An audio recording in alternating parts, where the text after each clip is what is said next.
Hey skiers, I'm Jeff from skiessentials.com. I'm Bob. Happy Friday. Welcome back to our Top 5 Friday ski industry news videos. We missed a video last week. We were just chatting about it. I had 2 3-day weekends in a row. Yeah, and it sort of seems like that might be the move going forward. Yeah, what's the general consensus out there about like the typical 5-day, 8-hour work week? Strong opinions, I'm sure. I'd like to hear them. Yeah. Yeah. 4 10s, 3 13s. I countered your 4 10s with 4 8s. You didn't seem to like that one. Well, I feel like if we're going to be realistic, we at least need to get to 40. You want to get to 40. You got to get close to 40. Yeah. I'm up for 3 13s. Okay. I don't know how effective that would be, though. 13-hour work. I think those last 3 would drag on.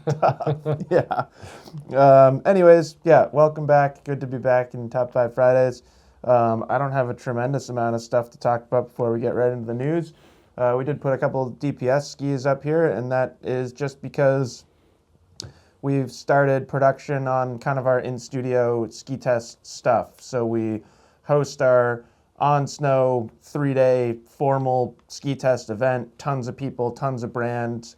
Obviously, like Bob and myself and other people on our staff, we test skis all season long, and then we compile all that data into our published ski test, which also requires a lot of work in the studio, photos and videos. So pretty excited to get that going. Yep, DPS was a great place to start today. Yeah. Good to get. Not too many skis. No. Get through it pretty quickly. Yep. Not like vocal where it takes like a week. Right, week and a half. Yeah. So yeah, our plan is to get the ski test out. Realistically, we're still looking about 2 months out, but that's kind of our rough goal for that. In kind of other internal news, we will have a Father's Day sale starting on Monday, running through Sunday the 16th, actual Father's Day. So not happening quite yet, but stay tuned for info on that. And we're going to give away the remainder of our t-shirts and hoodies. That we've been sitting on for years. There aren't many left. Yeah. So we've been using them, not necessarily just sitting on them. And yeah, the remainder we're basically just going to give to anyone that places an order. And more info on that will come on Monday. So check social media, check your email. We'll be sending out newsletters about all that stuff. I don't have anything else, do you? We did our Blaze 94 and 104 video. Sure. This week. Sure did. So yep. If you haven't seen that, check it out. Yep. Good point. And somebody was asking about the difference between a Blaze 104 and a Ripstick 102. We talked a little bit about that, but that also kind of inspired me to plan the Ripstick 102 review for next week. Sounds good. The other thing I'm planning on getting out next week, emphasis on planning, lots to do this time of year, is the kind of factory tour off-snow Austria recap from my time with Blizzard over in Mittersill. Because we ski a lot, I find the factory stuff more interesting. Yeah. You know, like skiing's great, but I'm really interested in the factory stuff. Yeah. So full disclosure, I wasn't able to film in the Blizzard factory. They were pretty specific about that. I really tried hard. I went as far as bringing my camera and turning it on. You're like, oh yeah, no, it's off, it's off. I waited for somebody to tell me that I had to turn it off, and lo and behold, that's exactly what they told me to do. But Blizzard's kind of staff that was with us, they were able to film and then provide me with some footage that they approved. I think like just they've got like some fancy stuff that they don't want other people to see. Yeah, I get it. Yeah, I do too. So hopefully we'll have both of those out next week. And with that, I think we can get right into the news. Topic number 1, we just announced the dates for our 2nd annual warehouse sale. So last summer was the first time that we ever opened up this actual building that Bob and I are sitting in right now to the public. We had over 1,000 visitors. Yeah. It was a pretty exciting 2-day event. We learned a lot, and we're doing it again based on the feedback that we received last year. So I would say if you're within, I think I said something similar last year, but if you're within a 3-4 hour drive, it could be worth it. You can definitely save. The big reason why is we're eliminating shipping costs and order processing costs. So basically any amount of savings there, we just pass on to the end consumer, which might not sound like a lot, but it's pretty significant. Yeah, there's good prices. Totally. Yeah. So people buy lots of stuff. Yep. July 20th and 21st are the dates. We're also working with the kind of the town or Stowe Area Association to try and figure out some discounted lodging for people that are coming from exceptionally far that might not want to do a day trip. So could be a good excuse to come hang out in Stowe for a weekend. A lot of people like doing that here in the summer. Yeah. Bring your bikes, bring your hiking shoes. Yep. Come shopping. Totally. If you were here last year, expect something very similar, but we will have a couple highlights. We'll have way more ski boots. We're actually planning on having some of our ski boot fitters here to help, like people that work in our actual brick and mortar boot shops. We're going to have more cross-country equipment, more junior, and then I just wrote down more. In capital letters, I see. Yeah. Yeah. So more. There'll just be more of everything. Hard to imagine there'll be more apparel. Like that, to me last year, that was a shocking amount of clothing. I can't answer that off the top of my head.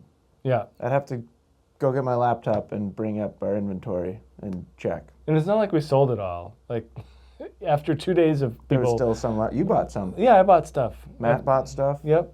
But after 2 days of people like armloads out of here, there was still A fair amount a of ton outerwear. of clothing. Yeah, It was I think very we'll impressive. have a good amount of clothing again Yeah. for sure. So yeah, hopefully you can come join. Bob and I will both be there. So if you want to come talk about skis in person with myself or Bob, it's one of your only opportunities. Right. It's probably the only, unless you find us on Hill or happen to see me in one of our brick and mortar shops. So pretty excited. Yep. It'll be fun. And then second topic of the week, we have news from the FIS Summer Congress. So this was the 55th annual conference. It happened on this past Wednesday. And they do a bunch of stuff here, but there were two kind of major outcomes that we want to focus on. First, freeride skiing and snowboarding is now recognized as an official FIS discipline. So if you remember, they acquired the Freeride World Tour back in December of 2022. We've basically had 2 full seasons with not much change. Yeah. So initially there was some concern that they might really change the format or change the feel. That has not happened. I think we can kind of trust that they will take care of that sport. And, I think one of the cool things here is this is kind of the next step in freeride skiing and snowboarding being included in things like the Olympics. Which, that's going to be tough. Venue will be extremely The venue will be challenging. tough. Yeah, I thought about that too. That was the first thing I thought of. Is there a possibility that that event will be off-site? I would assume You so. know, a lot of but I mean, Olympic events are off-site. like in a different country. Sure. It think kind of that- depends on. Sounds unprecedented. Yeah, but it's really one of the few events that requires a very specific set of conditions and terrain. And terrain, yeah. So I think one of the fears is that FIS likes to take these bigger things and put them in little boxes that they can Move around. and Yeah, judge. sure. And if they do that with the free ride, then they might be limiting the scope of venues Yeah, that they.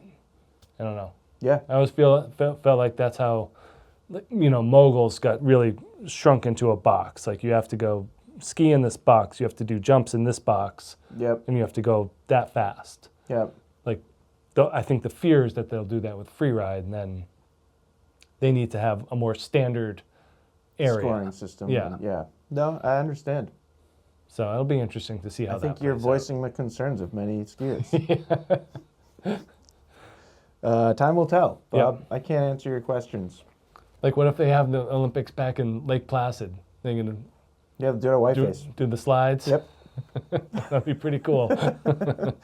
I mean, I do think like there's kind of something to be said about that. Like, that would be cool. Right. And why wouldn't you be able to use that terrain? Well, what are the chances it's good in mid-February? Well, it's equal. It's fair. Yeah. Everyone's got to ski the same thing. No, I agree with you there. I like it when things are equal, but Like if it's icy moguls and there's not much coverage, then Yeah. guess what? Like that's the course. the freeride course is this icy mogul line. Yeah. I'm all for that. No, it's fun to push the athletes' boundaries too. Obviously, if it's a safety concern like avalanche risk or stuff, like you can't just be like, nope, you got to go ski down that. Yeah. No, we'll see. The other big outcome from this FIS Summer Congress was the 24-25 schedule has been confirmed. A couple highlights. The women will be racing in Beaver Creek for the first time since 2015, and Sun Valley has been confirmed as the World Championship venue. I saw a rough drawing of the downhill course. It looked awesome. I'm in. You want to go? Yeah. Let's go. Third topic of the week. Ski resorts and some parallel industries seek clarification after Colorado's Supreme Court ruling. So we talked about this a couple weeks ago. Basically, the concerns are that the diminishing power of the liability waiver could result in like drastically increased insurance costs, which potentially would be especially detrimental for small or mid-sized resorts. Colorado's rafting industry and quote unquote a network of youth camps also feel like they are going to be impacted by this ruling. And essentially what's happening here is these organizations are working with legislatures to limit their legal exposure while further defining the line between gross negligence and some negligence. I like the term some negligence. Yeah, a little bit of negligence. A little bit. You're just a little bit negligent in this one. It raises a good point. Yeah. And I think the examples that Matt used in the written article were like if somebody skis into a lift tower. Right. Whose fault is that?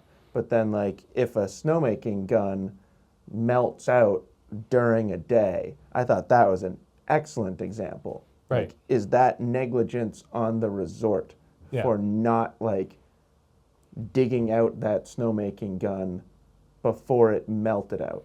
I mean, just changing conditions throughout any 100%. outdoor activity, whether it's weather related or something like that that's part man-made, part not. But like, think of how many liability waivers you sign over the course of a year for Totally. different activities. Like, it's astronomical. Yeah. And then for me, like with kids and sports, it's the same thing. Like, I am just clicking through liability waivers. Yeah. Like, yes, sign, yes, sign, yes, Yeah. sign. Like, I don't know what's in there.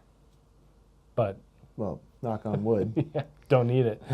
Yeah, it came up just the other day, a liability waiver discussion. Were you the one talking about grounds crew employees being required to wear hard hats?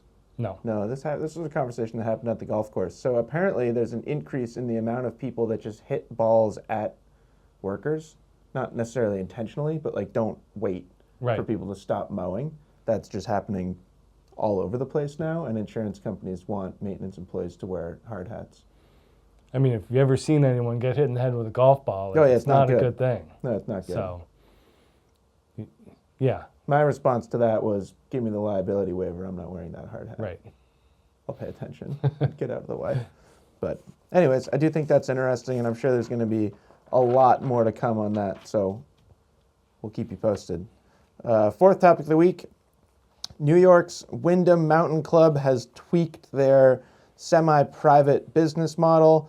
So this is coming after some backlash of their change to Windham Mountain Club and their private business model. They have submitted updated plans scaling back the private side of their model.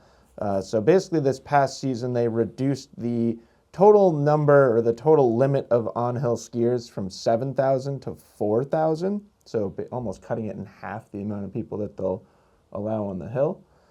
They're also selling $175,000 lifetime memberships that they trump everything. So if you have a lifetime membership, you get to go skiing no matter what. I'd hope so. Yeah, totally. Right. But then, say you had 4,000 and they all wanted to go skiing, then sorry, everybody else.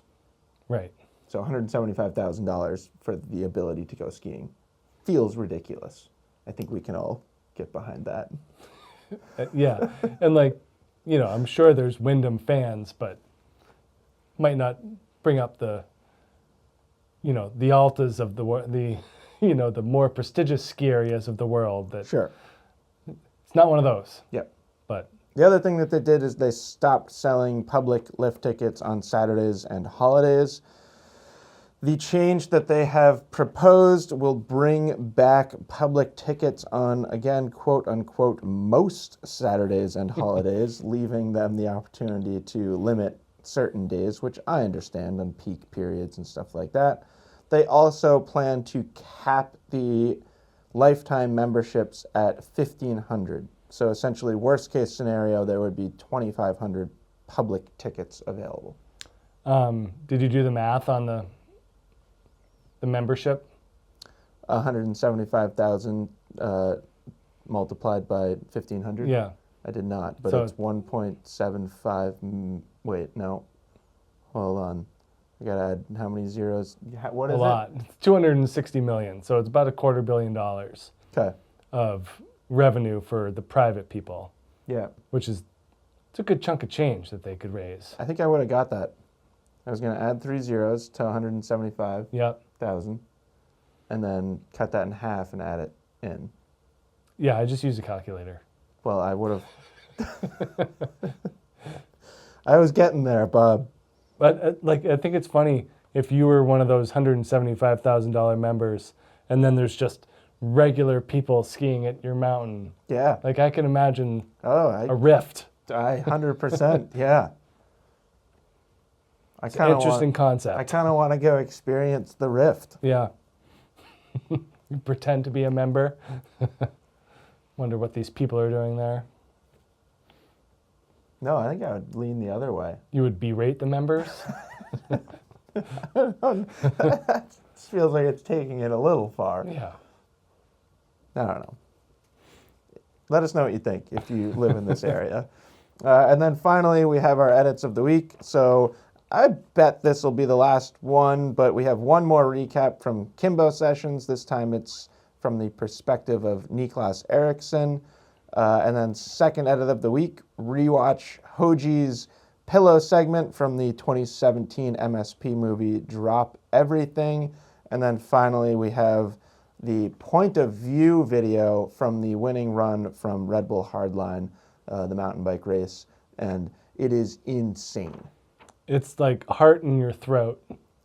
To me, it looks like the video is sped up. Yeah. Like I can't fathom riding a mountain bike that fast.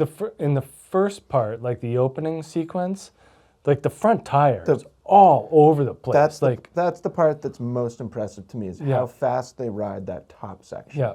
I understand when they get down into like the berms and like the big jumps and stuff like Yeah. that. Like especially the big jumps, you have to go that fast. Right. There's one speed that you can go, and that's it.